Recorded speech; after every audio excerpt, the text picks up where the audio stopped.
گھر کی خیر و برکت چاہتے ہو تو 5 وقت کی نماز پڑھو گے، اور نماز پڑھو گے تو اس میں اپنے آپ یہ دعا مانگو گے جب ایک سجدہ کر کے اٹھو گے نا، سبحان ربی الاعلیٰ، سبحان ربی الاعلیٰ، سبحان ربی الاعلیٰ، اللہ اکبر.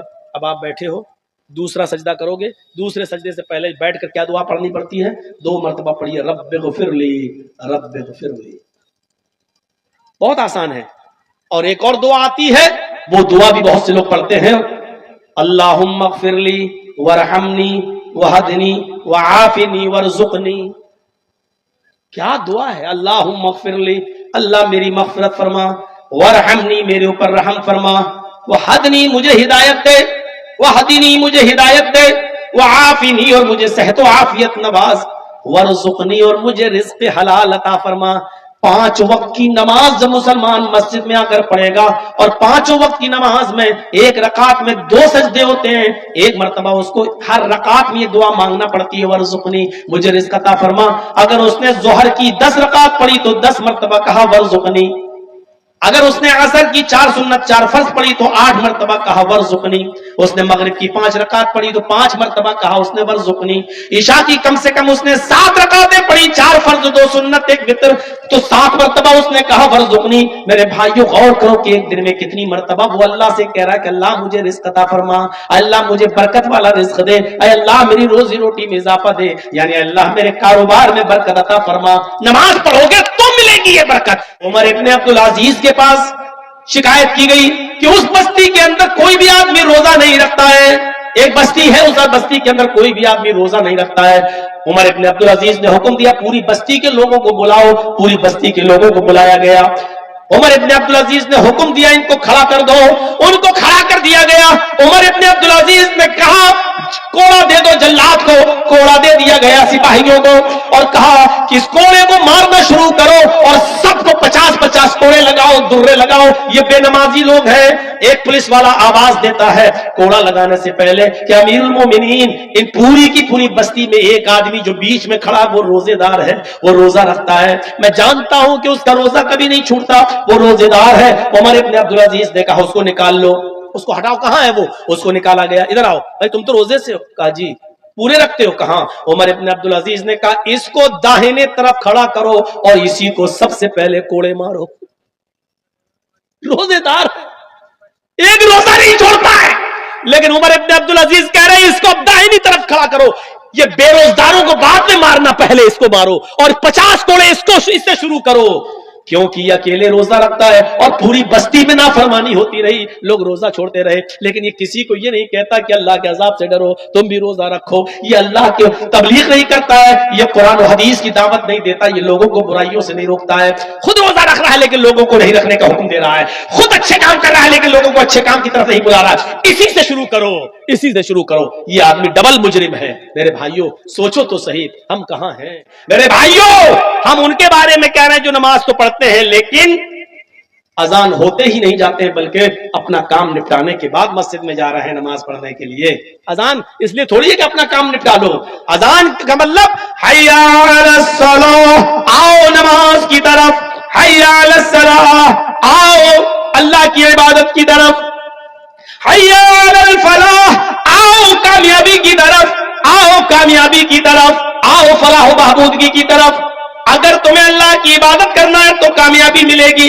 کامیابی و فلاح و بہبودگی اللہ کی عبادت اور نماز سے جڑی ہوئی چیز ہے. نماز پڑھو گے تو کامیاب رہو گے، نماز چھوڑو گے تو ناکام رہو گے. اس لیے کوئی بھی ملا، مولوی، کچھ ملا اگر یہ کہتا ہے کہ میرے پاس چلے جاؤ، ہم تمہارے گھر میں خیر و برکت کی اور تمہارے دکان میں خیر و برکت کا تعویذ دیتے ہیں، دعا دے دیتے ہیں، وہ جھوٹا ہے، وہ مکار ہے، وہ فریبی ہے، وہ آپ کو دھوکہ دے رہا ہے.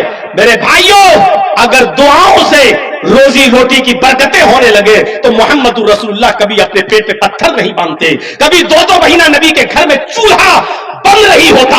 حضرت عائشہ فرماتی ہے کہ 2 مہینے ہمارے گھر میں چولہا نہیں جلتا تھا. کیا اللہ کے رسول کو دعائیں معلوم نہیں تھی؟ یہ کٹھ ملا تمہیں تعویذ دے رہا ہے، 50 روپے کا اور 51 روپے کا لے جاؤ اور تمہارے گھر میں خیر و برکت ہوگی. ارے تو اپنے گھر میں خیر و برکت کر لینا. کچھ لوگ راستے میں طوطے لے کے بیٹھے رہتے ہیں، بھوشیہ بتاتا ہے وہ طوطا پرچی نکال کے، اور خود طوطے والے کو معلوم نہیں کہ میرا بھوشیہ کیا ہے.